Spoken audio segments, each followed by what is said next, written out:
So how many times have you been going back and forth while editing your videos? Just stop it. Stop. No. No. Stop.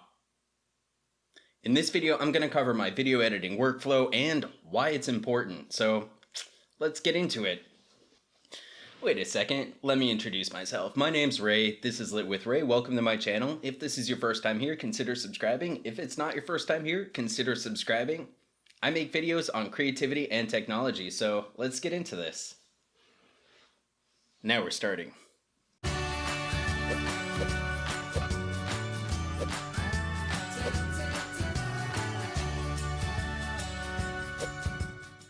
First, the why. It is so important to take notes as well as have a system. Otherwise, you're going to spend all this time going all over the place, messing around, spending needless time where you don't have to. I know because I've been there and I've done that. The world is based around systems. So whether you use your system or use my system, it doesn't matter. You're going to have more time to spend jamming out to 90s grunge, reliving your middle school years. Maybe that's just me. Let's begin. I recorded this content last week. Using this system, I was able to edit 3 videos in less than 3 hours. That's right. I've spent 4 days editing videos before. This took me 3 hours to do 3. Yes, they were short videos, but it doesn't matter. Without a system, this would have taken me a lot longer. So number 1, you want to prep. That means dragging all of that footage into Davinci Resolve. I already showed you guys how to do that last time. I'm going to leave a link up here, of course. More important, you want to drag all your footage into your master bin. Make sure it's on point.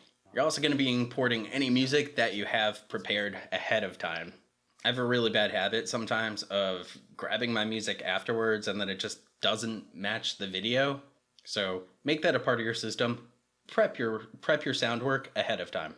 Also, you're going to be linking any multicam footage that you have together. That way you don't have to spend time doing it afterwards and you've already cut up your entire track and you're like, oh yeah, I actually have to import that. If you already cut up all your clips, it's going to be a pain in the butt to go back and turn that into multicam footage. Just do it in the beginning. Trust me. Make a list. You got this. And if you don't know how to do multicam footage in Davinci Resolve, I already did that a couple weeks ago. I'm going to leave a link right up here for you.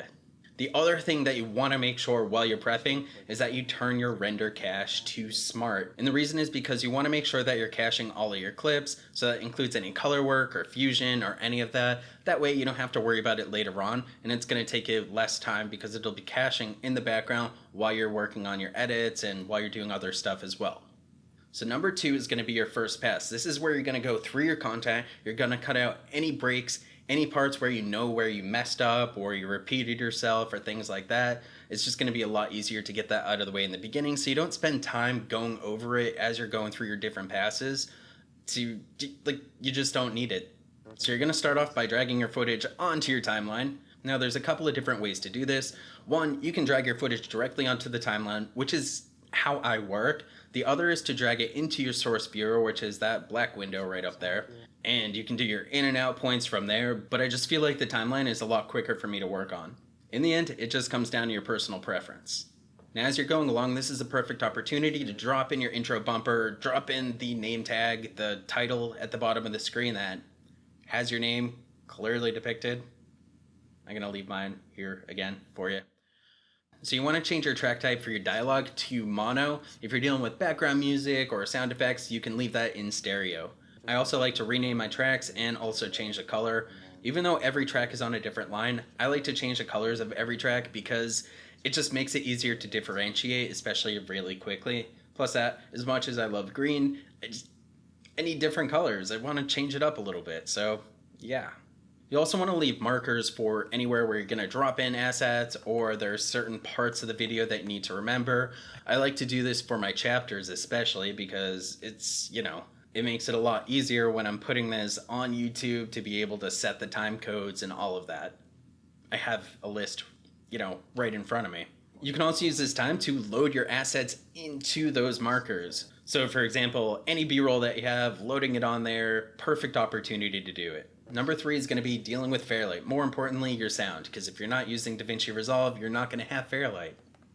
I know. This is going to be for things like dealing with your EQ, doing any type of compression or putting limiters on there, as well as balancing out your levels or any other dynamics that you're going to apply to your soundtracks. Now, typically with music, I'm actually going to add this in before I do my coloring, once I have my final edit in place. And the reason is because as you're editing your different tracks, and if you have to remove something or you have to add something, you're going to have to adjust the length of your music, and it's going to mess up the dynamics that you put on those tracks. So be careful with that. You don't want to waste time, right? We're here to save time and be more efficient, so let's do it. So going on to number 4, we're going to be doing our second pass. So with the second pass, what we're doing is refining and trimming down. So removing any unnecessary things that I skipped over in the beginning.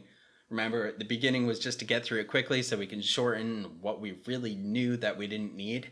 Now we're going to be taking different takes and things like that out of the equation, so that way we can really get it down to where it needs to be. Now you might have to do a third pass, you might have to do a fourth pass. It doesn't matter as long as you're getting your content down in an efficient manner. This is also the perfect time, if you have multicam footage, to switch up your angles. Usually in the first pass, I'm not focused on the multicam angles. I'm more focused on the soundtrack, where there are breaks or where there are parts that I just know that I don't need. So doing that in this pass is just going to make a lot more sense. Or you might even want to do that in your third pass. Like I said, you might have to do a third pass.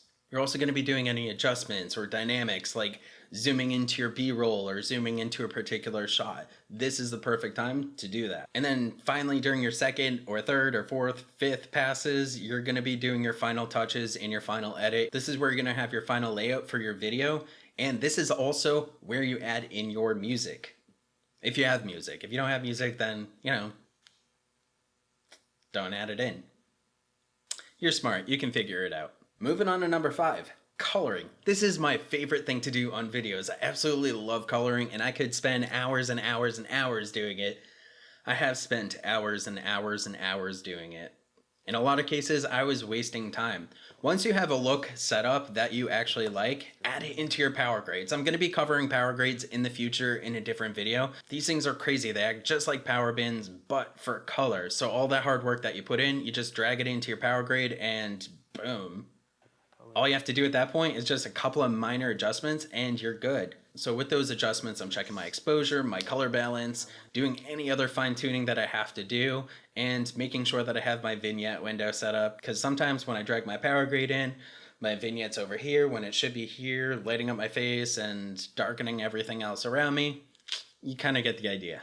So number 6, you're going to do your final pass. With the final pass, you're just going through the video and you're making sure that all the color's good, all the sound's good, all the things that need to be where they're at are actually where they're at. Because you really don't want to find out after you've rendered the video that you have to go back and edit it and re-render the video, wasting more time. Now, as long as you play through the video and there's no other adjustments that you need to do, number 7, you're going to render your video out. You're going to enter any rendering settings that you have, and then you're going to click start. I like to create a preset for my render output, especially for like YouTube and stuff. There is a YouTube one that's listed on Davinci Resolve, but the quality just isn't as good as it would be had I just used my custom preset. So I just use a custom preset. All I'm doing is clicking on H.624 master, scrolling down to where it says restricts to, click that, and then type in 60,000 kbps. I mean, the kbps is already there. Click add to queue, go to the right, and click start. Of course, that's my right. This is going to be your right. Boom! So we're on the last step. Number 8. Doesn't matter how you line up your hands. Your video's done rendering.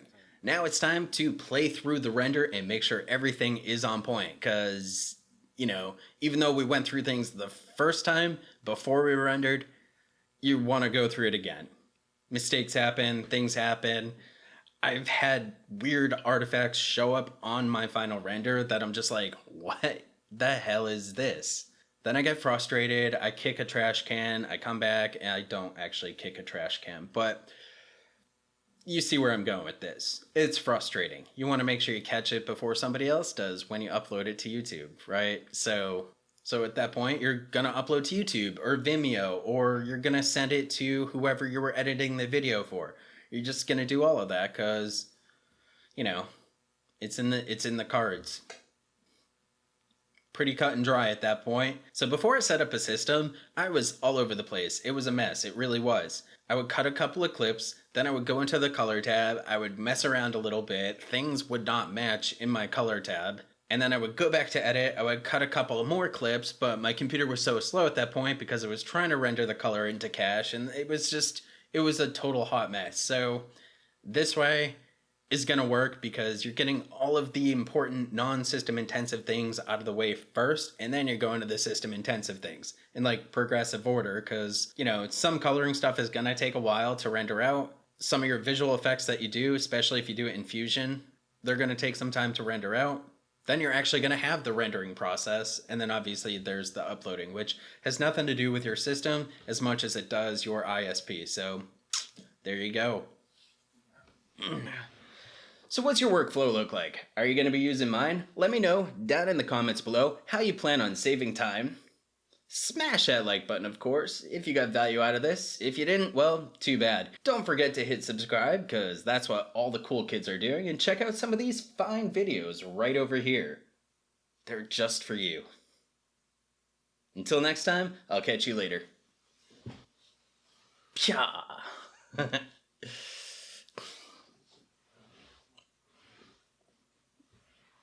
All right.